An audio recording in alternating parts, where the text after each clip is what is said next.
हबीबुल्लाह मकान ते वयो न सही चओ हा मोटी आयो अरड़ा वरिया गुज़ारे चओ चओ घणा वरिया पर मोटी आयो तो जंजीर भी हिलती रही और बिस्तर भी रहा गरम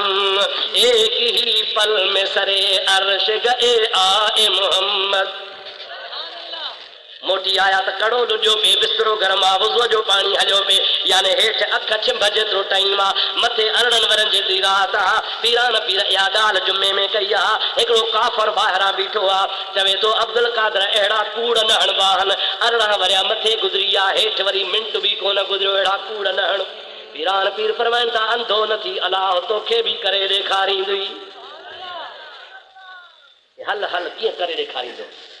हज़रत गौस पाक के ये लफ्ज़ चई ॿाहिरि निकितो वियो हुयो तो हिंदू काफ़र हो यहूदी हो बसि दफ़ा ॿाहिरां बि बकवास करे वियो गौस पाक जे ज़बान मां निकिरी वियो हे घर वियो मार्केट मां मच्छी वरितई ज़ाल खे चई जल्दी रद पचा खाए त मां हेॾो सनानु करे मोटी थो अचां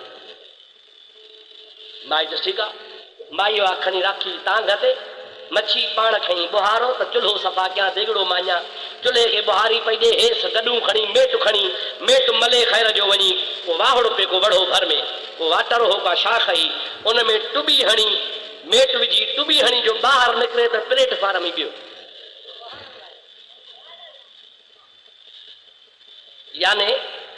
याने मर्द मां माई हेॾे बि निहारे ॻोठ जो परो पांधु कोन्हे कहिड़ो मुल्क विचाई टियों अची औरत ज़ात ॾिनी ॾिठई त गुणमरा घोड़े ते थो अचे ॾिसी चई अमड़ कई ही दुआ अलाह कंदो ॻाढ़ी कुंवार मिलंदई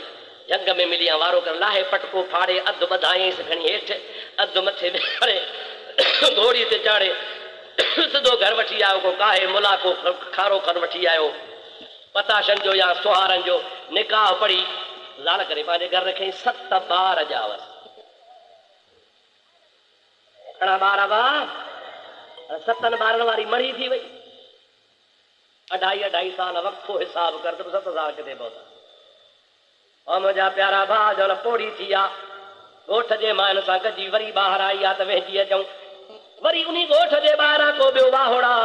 मायूं हिन सां गॾु हल ॻोठाणियूं गॾु हल पाण बि गॾु आहे उते वरी टुबी हणी ॿाहिरि जो निकिरे त मायूं कोन्हनि ॻोठ कोन्हे उहो साॻो गॾूं पियो आहे साॻी धोती पई आहे साॻो मर्द जो मर्द आहे दिल में चईमड़ा ख्वाब हो अलाए छा ॻाल्हि आहे पर ख्वाब त हो कोन हक़ीक़त ई डोड़ंदो वञे भॼंदो वञे गॾूं बि खणी खईं उहा मुंहिंजा पदा धोती बि खईं घर जो पहुचे त माई साॻो बुहारो हथ में आहे उहा मच्छी उते वाण ते खट ते पई आहे हिन खे ॾिसी चए पियो मुहकारा अध मां मोटियो अलाए छा तड़ कई अलाए कोन चए तोखे ख़बर कान्हे का सभु मूंखे ख़बर आहे हल त पीरान पीर वटि हली मुस्लमान तो ॿी का वाह आहे ई कान का